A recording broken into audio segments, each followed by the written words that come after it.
श्रीवाराह्यनुग्रहाष्टकम्। ईश्वर उवाच मातर्जगद्रचननाटकसूत्रधारः त्वद्रूपमाकलयितुं परमार्थतोऽयम्। ईशोऽप्यमीश्वरपदं समुपैति तादृक् कोऽन्यस्तवं किमिव तावकमादधातु। नामानि किन्तु गृणतस्तव लोकतुण्डे नाडम्बरं स्पृशति दण्डधरस्य दण्डः। यल्लेशलम्बित भवाम्बुनिधिर्यतो यत् त्वन्नाम संस्मृतिरियं ननु न स्तुतिस्ते। त्वच्चिन्दनादरसमुल्लसदप्रमेयानन्ददोयात् समुदितः स्फुटरो महर्षः।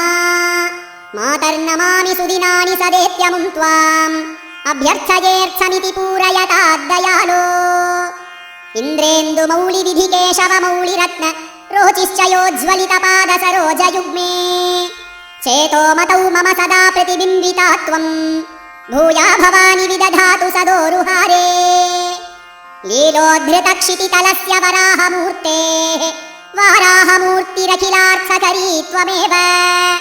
प्रालेयरश्मिसुखलोल्लसितावतंसा त्वं देवि वामतनुभागहरा रहस्य। त्वामम्ब तप्तकनकोज्ज्वलकान्तिमन्तः ये चिन्तयन्ति युवती तनुमागलान्ताम्।